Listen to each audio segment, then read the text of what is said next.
अच्छे लोगों के साथ हमेशा बुरा क्यों होता है? गीता में श्री कृष्ण ने दिया है अर्जुन को इसका जवाब। श्री कृष्ण ने अर्जुन को जवाब देते हुए समझाई है ये बात लोगों को उनके कर्मों का फल हमेशा मिलता है। गीता सार।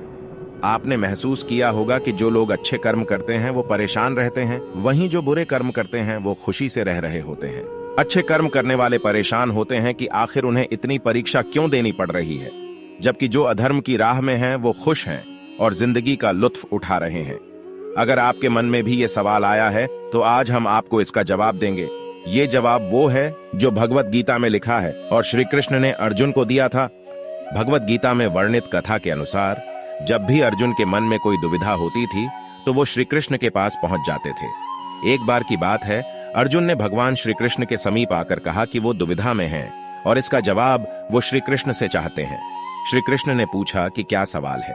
अर्जुन ने कहा, मुझे ये जानना है कि अच्छे लोगों के साथ हमेशा बुरा ही क्यों होता है, वहीं बुरे लोग खुशहाल दिखते हैं। अर्जुन के मुंह से ऐसी बातें सुनकर श्री कृष्ण मुस्कुराए और कहा, मनुष्य जैसा सोचता है और महसूस करता है वैसा कुछ नहीं होता है, बल्कि अज्ञानता की वजह से वो सच्चाई नहीं समझ पाता है। अर्जुन उनकी ये बात समझ नहीं पाए। इसके बाद श्री कृष्ण ने क्या कहा वो जानते हैं। श्री कृष्ण ने अर्जुन से कहा, पार्थ, मैं तुम्हें एक कथा सुनाता हूं, उसे सुनकर तुम समझ जाओगे कि हर प्राणी को उसके कर्म के हिसाब से ही फल मिलता है। प्रकृति हर किसी को अपनी राह चुनने का मौका देती है। अब वो मनुष्य की इच्छा पर निर्भर करता है कि उसे धर्म की राह चुननी है या अधर्म की। कथा शुरू करते हुए श्री कृष्ण ने कहा, एक नगर में दो पुरुष रहा करते थे। एक पुरुष व्यापारी था जिसके जीवन में धर्म की बहुत महत्ता थी।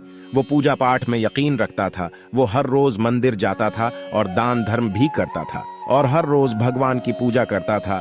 वहीं दूसरा पुरुष बिल्कुल विपरीत था। वो हर रोज मंदिर तो जाता था लेकिन पूजा करने नहीं, बल्कि मंदिर के बाहर से जूते चप्पल चुराने। उसे दान और धर्म से कोई लेना देना नहीं था। समय बीतता गया और एक दिन बहुत जोर की बारिश हो रही थी। इस वजह से मंदिर में पुजारी के अलावा कोई नहीं था। ये बात जब दूसरे पुरुष को पता चली तो उसने कहा कि ये सही मौका है मंदिर का धन चुराने का। पंडित से नजर बचाकर उसने मंदिर का सारा धन चुरा लिया। उसी समय धर्म कर्म में विश्वास रखने वाला व्यक्ति भी मंदिर पहुंचा। दुर्भाग्य से मंदिर के पुजारी ने उसे ही चोर समझ लिया और चिल्लाने लगे। वहां लोग एकत्र हो गए और उसे बहुत मारा। किसी तरह वो बचते बचाते वहां से निकला तो दुर्भाग्य ने उसका साथ वहां भी नहीं छोड़ा। मंदिर के बाहर वो एक गाड़ी से टकरा गया और घायल हो गया। फिर वो व्यापारी लंगड़ाते हुए घर जाने लगा तो रास्ते में उसकी मुलाकात उस पुरुष से हुई जिसने मंदिर से धन चुराया था।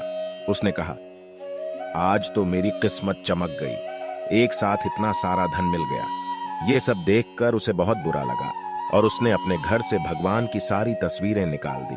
कुछ सालों बाद दोनों पुरुषों की मृत्यु हो गई। मरने के बाद जब दोनों यमराज की सभा में पहुंचे और भले पुरुष ने दूसरे व्यक्ति को देखा तो उसे बहुत गुस्सा आया। उसने क्रोधित होकर यमराज से पूछ ही लिया, मैं तो हमेशा अच्छे कर्म करता था, दान में विश्वास रखता था, उसके बदले जीवन भर मुझे अपमान और दर्द ही मिला और इस व्यक्ति को नोटों से भरी पोटली। आखिर ऐसा भेदभाव क्यों? इस पर यमराज ने कहा, पुत्र, तुम गलत समझ रहे हो। जिस दिन तुम्हारी गाड़ी से टक्कर हुई थी वो दिन तुम्हारे जीवन का आखिरी दिन था, परंतु तुम्हारे अच्छे कर्मों की वजह से तुम्हारी मौत सिर्फ एक छोटी से चोट में बदल गई। तुम इस दुष्ट व्यक्ति के बारे में जानना चाहते हो। दरअसल इसके भाग्य में राजयोग था, मगर इसके कुकर्मों और अधर्म की वजह से वो सिर्फ एक छोटी सी धन की पोटली में बदल गया। कथा सुनाने के बाद श्री कृष्ण अर्जुन से कहते हैं, पार्थ, क्या अब तुम्हें तुम्हारे सवाल का जवाब मिल गया? ऐसा सोचना कि भगवान तुम्हारे कर्मों को नजरअंदाज कर रहे हैं, ये बिल्कुल भी सत्य नहीं है।